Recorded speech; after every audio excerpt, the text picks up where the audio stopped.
lóní jẹ́ ọjọ́ ire mà ní. Àrà ọ̀tọ̀ lóní jẹ́ ọjọ́ ológo ni.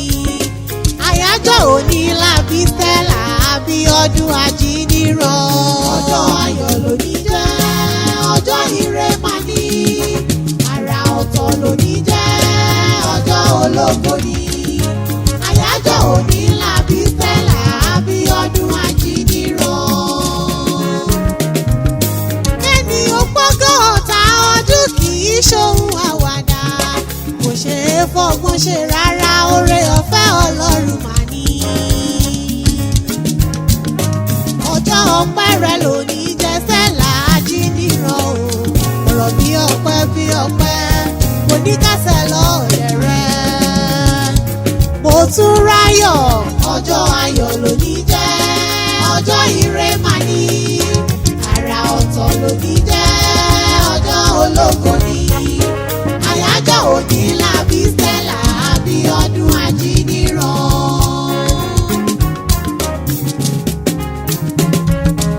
Ọmọ lójú Ọlọ́run ni ó Àbíkẹ́. Ó wu Ọlọ́run ló yàn ọ́ fẹ́ tó ṣe ọ́ lólórí rẹ̀.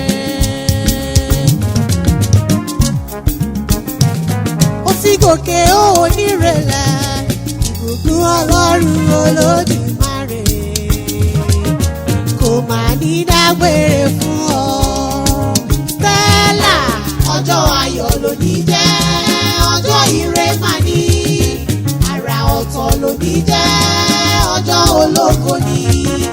Àyájọ́ òní làbí Stella Abíọ́dún Ajíniran.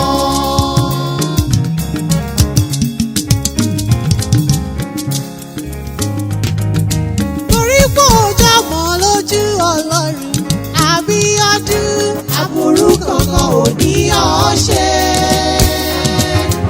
Ó ní ṣubú dànù láyé. Abẹ́ òjìji Ọlọ́run ló máa gbé títí ayé. Aburú kankan ò ní ọ́ ṣe.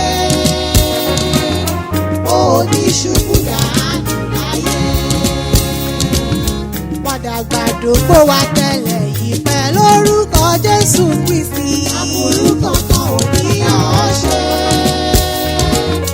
Ó ní ṣubú dànù láyé. Eré ètò ní eré olóríire ni. Eré ètò ní eré aláyére ni. Ọ̀tọ̀ lógo òrùn, ọ̀tọ̀ lógo òṣùpá, ìràwọ̀ àmọ́ yàtọ̀ síràwọ̀ ní ògo. Ológo àràtọ̀ ló wáyé láyájọ́ òní. Òní gangan ní ṣàyájọ́ ọjọ́ tó kẹ́yìn nínú ọdún. Oore tó bá ti bá ìyájọ́ òní wá, àmọ́ jẹ́ gbòógì, àmọ́ ìjórè ńlá. Àmọ́ wọn pé ìràwọ̀ tí ń tàn tó kù kò lè bò mọ́lẹ̀ ní Stella Àbíkẹ́ Ajíniran. Òní ọjọ́ ìkọkànlélọ́gbọ̀n oṣù kejìlá ọdún 2023 ìló pọ́gọ́ta ọdún géré tó kọ́ bó omi ayé. Ọlọ́run ọba ló lọ́pẹ́ o. Àtọ́bájàyè mọ́jàyà lolo. Ọlọ́run ti dání sí láì gbowó gbòbí lọ́wọ́ ẹni. Ìlọ́lọ́pẹ́ ní tòní. Torí bí kò ṣe pé Olúwa bá kọ́ ilé o, àwọn tí kò ń ṣe lásán. Bí kò ṣe pé Olúwa bá pa ìlú mọ́ mẹ́bọ̀wọ́ olùṣọ́ ibi dárùn mojú. Stella Ajíniran. Ṣẹ̀kẹ̀rẹ̀ ọpẹ́ lọ́lọ́run ọba gbélé ọ lọ́wọ́. Torí aláyọ̀ ni ọ́ o. Aláyọ̀ ni ọ́. Ìsọjí ọpẹ́ lọ̀rọ̀ rẹ gbà. Torí oore ọ̀fẹ́ Ọlọ́run ìló bá ọ rìnrìn àjò ayé. Débì tó wà lọ́wọ́lọ́wọ́. Oore ọ̀fẹ́ àdáni wáyé. Kò wá ní fi ọ́ sílẹ̀ nígbà kọ̀ọ̀kan. Àpọ́nbẹ́pọ̀ rẹ mọ́ ọgbọ́ bí mo ti ń wí o. Àpọ́nbẹ́pọ̀ rẹ arẹwà lóbìnrin. Stella Ajíniran. Arìnpẹ̀rẹ̀ bí ẹni ẹgbẹ́ dùn. Ẹgbẹ́ òkúkú dùn wọ́n rárá. Bébí ẹlẹ́gàn ló fẹ́ kí.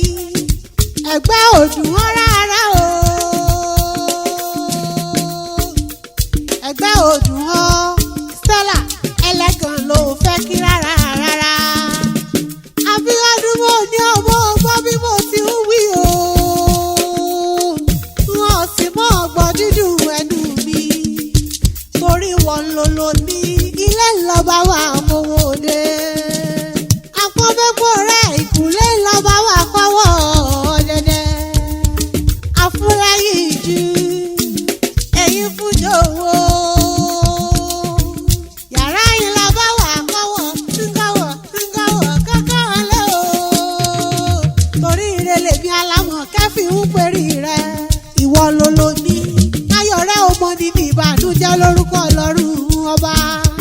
Kẹ́ni ó gbọ́gọ́ ọ̀tá ọdún láyé kì í ṣe kéré bí o. Ẹ̀mí rẹ̀ tó ṣe yìí ni yóò ṣọ̀pọ̀lọpọ̀ ó tẹ̀lé yìí pẹ́.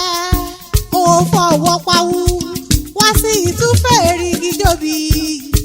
Ìyá Adámi lọ́lá mo ní ọmọ gbọ́ bí mo ti ń wí o.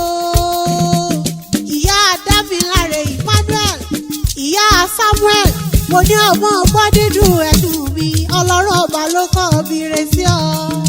Èdùà ló dìrí ẹwà fàkùkọ rẹ̀ dé ló gbé.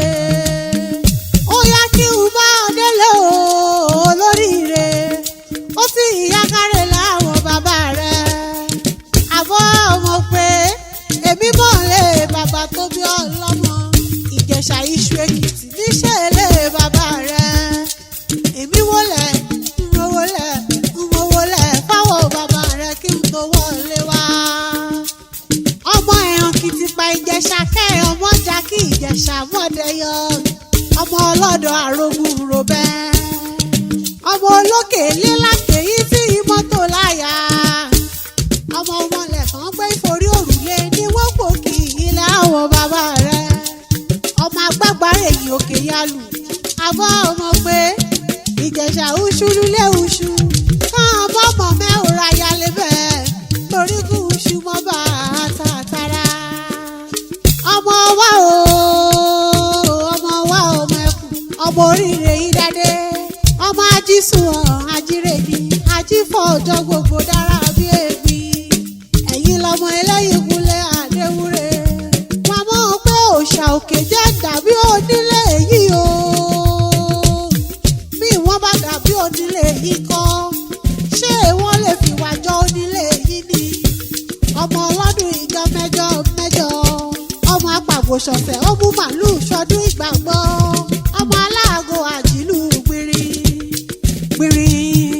gbìrì lé ṣọ́ọ̀ṣì. Ọmọ akáṣọ sọ́rùn gbígbà gbọ́rẹ́ mi. Ọmọ olúlé kékeré kan ìgbèdúlé òwòṣọ ní ṣọ́ọ̀ṣì. Ọmọ ilé bàtàkè irọ́ kálọ̀ kábọ̀ olùgbìmọ̀ rò sí ọ̀rọ̀.